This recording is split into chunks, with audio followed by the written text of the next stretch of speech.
देती राय।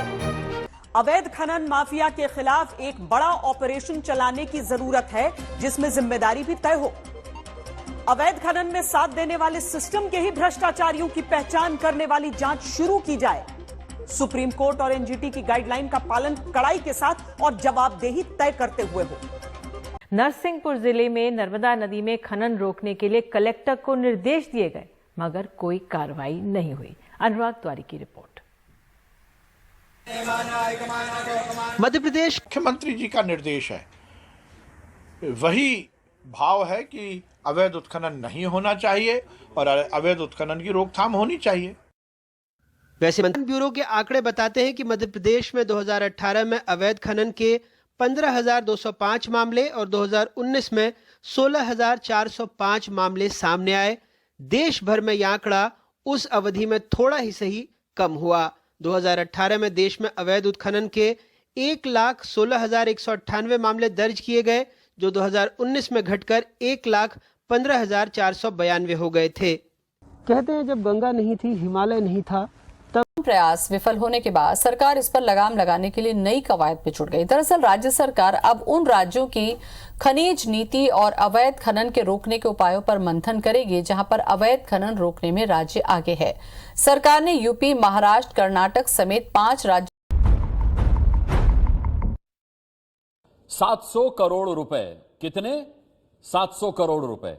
दावा है कि यह पैसा आपको स्कूल, बिजली, पुल, पानी, अस्पताल, दवा, डॉक्टर और सड़क देने के लिए सरकार के खजाने में आता है, लेकिन वो पैसा करप्शन का रेट फिक्स करके माफिया की जेब में जा रहा है। नमस्कार, मैं अनुराग मुस्कान आज आपको उस मुद्दे पर घंटी बजाने वाली रिपोर्ट दिखाने जा रहा हूं, जहां 700 करोड़ के करप्शन घाट से एबीपी न्यूज संवाददाता ब्रजेश राजपूत ने साहसी पड़ताल की है, हिम्मत वाली। जहां पुलिस को पहुंचना चाहिए, जहां सरकार के हाथ पहुंचने चाहिए, वहां करप्शन खोरों की मांद में घुसकर एबीपी न्यूज संवाददाता ब्रजेश राजपूत पूरी सरकारी व्यवस्था को आईना दिखाने वाली रिपोर्ट लेकर आए हैं। पूरी रिपोर्ट देखिएगा, घंटी बजाइएगा, जोरदार बजाइएगा, क्योंकि आपके घंटी बजाने की ताकत से ही आज आप ये भी जानेंगे कि देश में 10,000 तो 2016-17 में अवैध खनन के 13,880 मामले दर्ज हो गए और मध्य प्रदेश के 45 जिलों में खनन होता है। देश में सबसे ज्यादा 274 माइंस भी मध्य प्रदेश में ही है और खेती के बाद सबसे ज्यादा रोजगार भी खनन में ही है और सबसे ज्यादा मुनाफा भी खनन में ही है। पर अवैध खनन के खेल ने राजस्व को ही चूना लगाना शुरू कर दिया है। तो कैसे अवैध खनन का खेल होता है, इसे जानने के लिए हमारे संवाददाता पहुंच गए। देश में अवैध खनन के खिलाफ प्रदेश सरकार के मंत्रियों में आज आपको माफिया के आगे सरेंडर कर चुकी सरकार की घंटी बजानी है। देखिए, जब थानों का रेट फिक्स हो जाए, जब माफिया खुलेआम थाना प्रभारी का रेट 60 लाख रुपए महीना तय कर दे, जब एक प्रदेश के मंत्री को जनता से कहना पड़ेगा भैया माफ कर दो क्योंकि हम माफिया को ना रोक नहीं पा रहे हैं, तो घंटी बजाना जरूरी हो जाता है। कहानी कहां की है? कहानी मध्य प्रदेश की है, जहां सत्ता की नाक के नीचे अवैध रूप से रेत और बालू का खनन इस कदर नदियों को खोखला कर रहा है कि दावा है कि सरकार के खजाने में 700 करोड़ रुपए की चोट पहुंच रही है और यह पैसा बालू माफिया, कुछ पुलिस वालों, कुछ नेताओं की जेब में धड़ल्ले से पहुंच रहा है।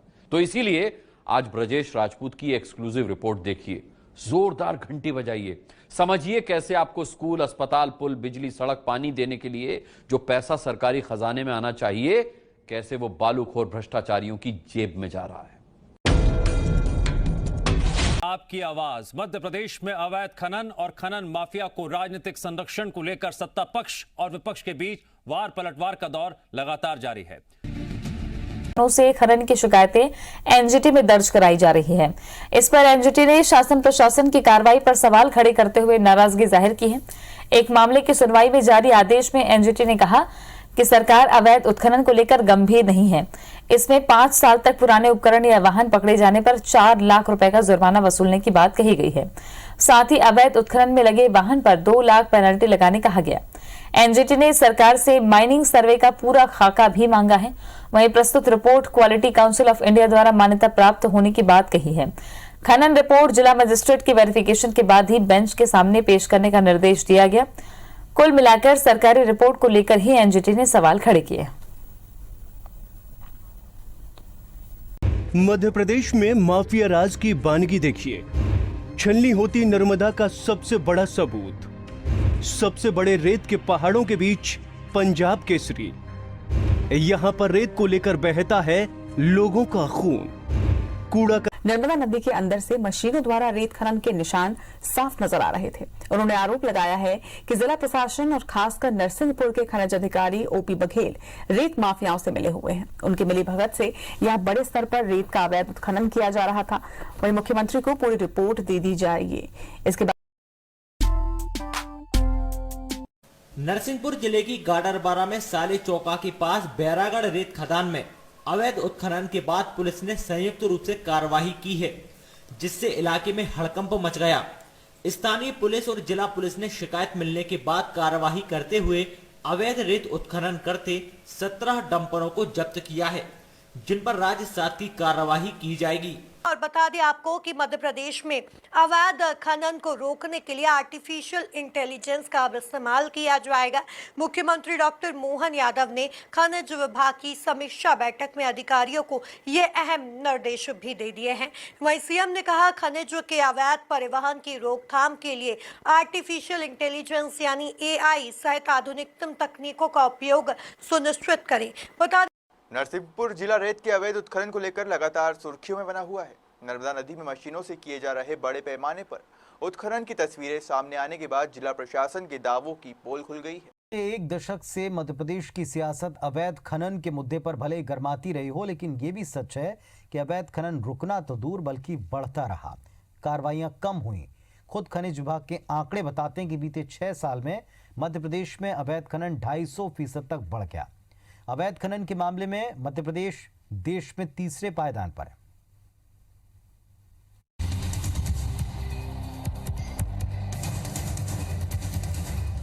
मध्य प्रदेश में अवैध खनन पिछले 6 सालों में 250% तक बढ़ गया है।